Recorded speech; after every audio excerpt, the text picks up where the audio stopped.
Business Podcast. I'm your host, Roy. I'm going to be bringing you the second part of our continuing series, How to Use LinkedIn to Your Advantage, a step by step guide. Last week, we talked about the importance of completing your profile. Took a little bit of time to walk down through that um,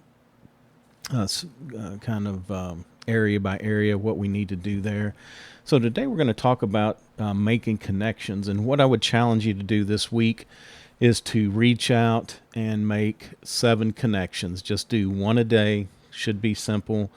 The thing you want to really think about with LinkedIn is we don't want to be connecting to people who we don't know.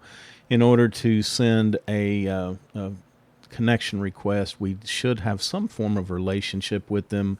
Maybe it was school, maybe it's been at a past job, maybe it's at our current job, or client that we've dealt with. So just make sure that there's some established relationship, because unfortunately LinkedIn has gotten a little bit spammy, like some of the other things that go around, just because people will send unknown people will send you friend request or connection request, and then the minute you connect with them, they start spamming you with wanting to talk to you or send you something. And if you're looking for something, that's okay, but a lot of people, we want to control who we reach out to. So a couple ways that we can connect on LinkedIn. First, I'm going to show you the if you know somebody. Let's just take John Smith here. We're going to sign in, and when you type in the name in this top bar on the homepage of your LinkedIn, you'll see that we get this John Smith comes up with the Maxwell team, and this one here is a funding. It'll tell you a little bit about them, but maybe it's unclear if this is the same guy that you know. So one thing you can do is you can either just hit the return button or go down here at the bottom and hit all results. And then it'll bring up a little bit better picture of everyone. That'll tell you more or less, who they are, what their job position is or what they do, what their headline is, and then also their location. So look down through there very carefully, and let's make sure that, like I said, let's make sure that we are connecting to people who we already know for sure.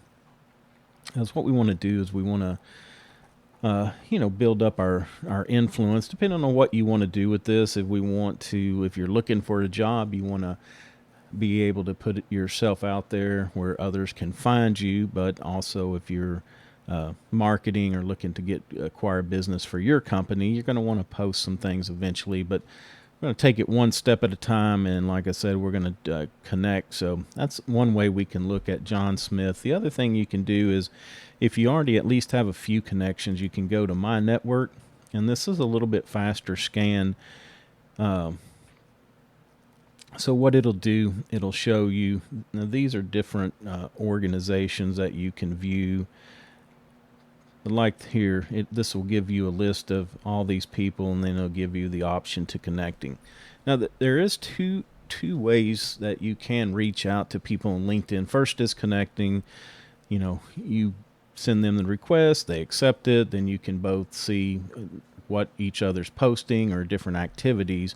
But the other thing you can do, if you don't know a person, but maybe you're just interested in what they have to say, it's a thing called follow. And so, like, these are some, celebrities or more influencers. And what you can do is just, if you find one that you want to, just hit the follow button. That way you can see everything that they post. They won't really have access to your stuff, won't be in their feed, but it's still a good way to look at some people that you may respect in your industry to see, kind of what they're talking about, what information is going on.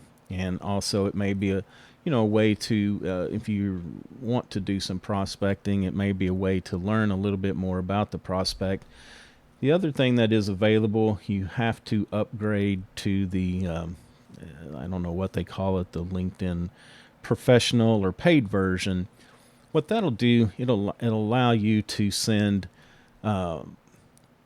they call them in-mails. It will allow you to send an in-mail to people who you do not know and who you're not connected with. because right now, people who you're not connected with, you cannot send them a message through LinkedIn. I think it'll just try one here, but we'll look at John Smith. And since we're not connected, it gives us the connected button. Or if you go over here and look and see, the message has got the little padlock on there. So if we try to send it to them, premium is what they call it. So if you reactivate premium, or if you activate premium, you get so many in-mails every month. And what an in-mail is, it just lets you send a message to somebody that you're not connected with. Also, there's some other advantages to that we'll get into at a later date. But for this week, I just was, want to make sure that got our profile completed, got it all built out to all-star status. And then this week, we want to take time to go through and to at least make 7 connections. Find somebody who you already know, who you're connected with. Like I said, you have some form of relationship. Either maybe you went to school together, somebody in the neighborhood that somebody at work. Have some basis of knowing them before you do, because also it's gotten, like I said, it's gotten so spammy that a lot of times if people don't know you or don't recognize you, they just won't accept. They'll just let it sit there. So the other thing you may want to do is, if you're really new at this, is give the person you're going to connect with a heads up. Say, hey, I'm fixing to send you a connection request on LinkedIn, and then that way you can just start building up your connections. That way you'll be able to see what they're posting, and they'll be able to see what you're posting, and also it'll just expose you to more people depending on what your end goals for this is. But anyway, that's all we got for this week. So take some time, make you a list before you sit down, make you a list, look through, make sure it is the right person, because there's so many LinkedIn users now that typically you're going to find 4 or 5 for every name that's out there. You'll find a few anyway. So make sure you're getting the right person, look them up, make sure it's the title, city, everything is correct before you send that connection request. As usual, if you have any questions, I'm always here. You can always reach out to me at Roy at thebusinessofbusinesspodcast.com. Be glad to try to help you through this. And that's going to do it for now until next time. So you can always find us at www.thebusinessofbusinesspodcast.com. We are on all the major social media networks, as well as all the major podcast platforms. And a video of this will go up on YouTube when it goes live. So until next time, take care of yourself and take care of your business.